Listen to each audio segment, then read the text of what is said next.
Yeah, I worked with him for like one day, and then we went with Terry Shea the next day, and then that was that. So Terry Shea was my quarterback coach. He taught me, spider 2Y banana, all these different things that I didn't know anything about coming from Baylor. Talked to me about how the meetings were going to go at the combine. Talked with me about, taught me the base coverage schemes of NFL defenses, which is a little different than college, right? College, you tend to see teams play more of 1 or 2 coverages, whereas in the pros, you see teams play 3, 4, 5, 6, 7 different coverages. Cover 1, cover 2, 1 lurk, 1 rat, 1 hole, cover 0, cover 3, 3 weak, cover 4, cover 6, all these other different coverages, right? Talk to me about how like cover 2, but if it's nickel, it's cover 22. And if there's a dropper in the cover 2, it's cover 222 or cover 220. And I'm like, okay, he's teaching me all these things, and we're together for 2 months, right?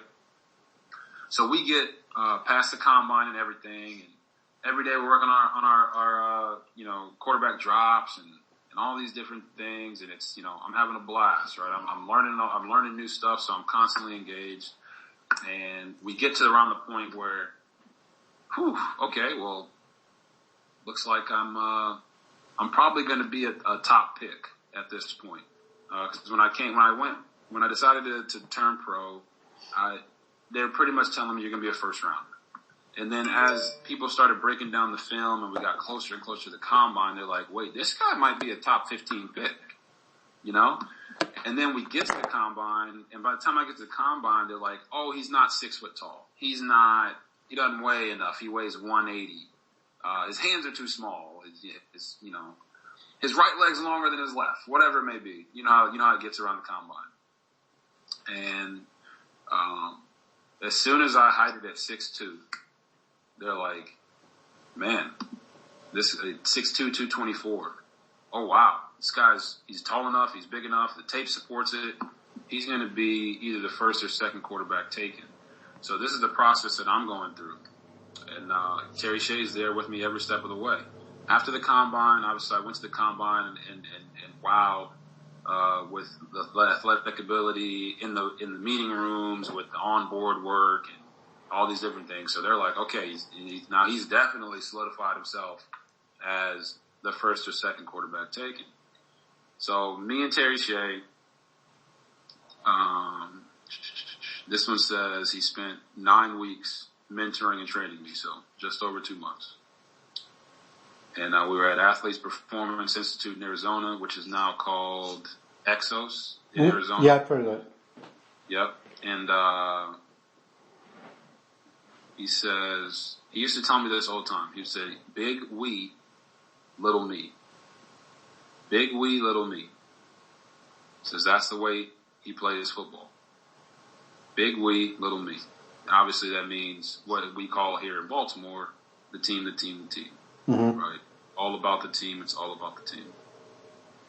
So he's talking about,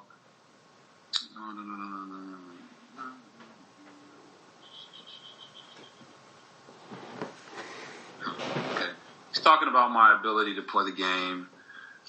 He said, but most of all, he remembers the omen, right? So, you know what an omen is, an aha moment, something's going to happen. So he talks about me and him, we're having a dinner in March, in the middle of the uncertain grind that comes between the NFL Combine and the draft. Said Shea knew Griffin was a tad anxious about his future NFL destination, so he bought a small stack of football cards to dinner, and he held them face down and told me to pick one, just for fun. So to tell you the story in my own words, he comes to dinner, we have dinner, we're talking. He asked me how I felt about the combine, how it went, how the meetings went, what do I want to work on as we continue to get ready, for the after the pro day. This is after the pro day. No, this is right before the pro day. So after the pro day, what do I want to do? What do I want to keep working? Yada, yada, yada. And I talked to him about, I want to keep working with you. It'd be awesome to keep going. I think we should keep putting some more work in. And he pulls out this stack of cards, it's like five cards, and he spreads them out on the table. And he says, pick one. So, okay. So I pick a card. and it's Washington. It was a Washington Chris Cooley card. No bullshit. It's a Washington Chris Cooley football card.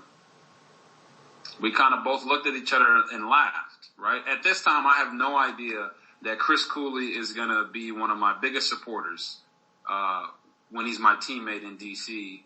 and then magically turn into one of my biggest critics. Detractors. The detractors once he's no longer my teammate, and you know the point. So we're laughing because Washington at that time didn't have a high enough pick, right, to come and get me, unless I fell past the Browns, who the Browns were already drafting in front of Washington, and they had more firepower than Washington to move up and get a quarterback.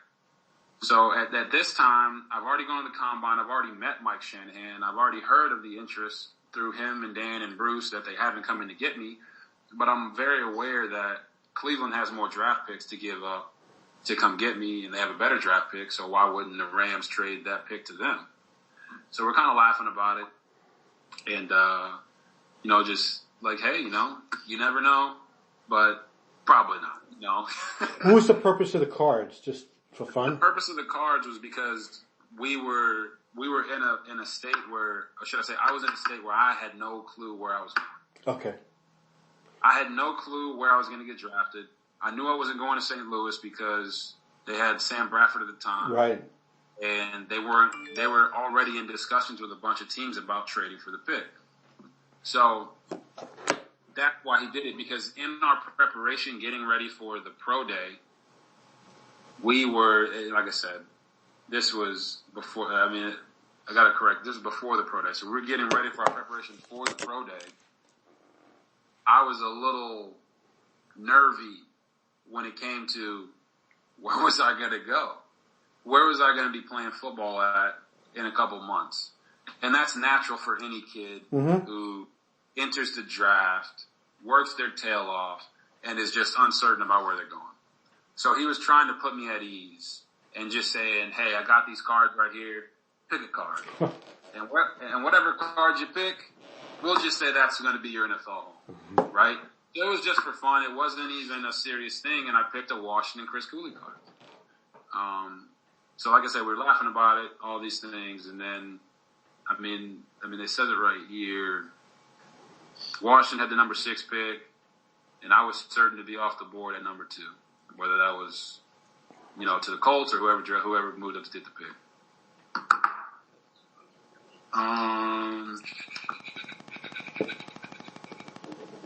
And then it says a few days after that dinner, which is true because the trade happened before my pro day.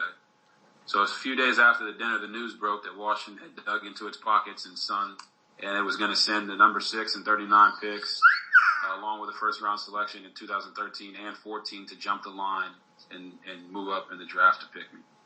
So that's a nice feel good story that I honestly, to tell you the truth, I forgot. I forgot about it. Where was the dinner?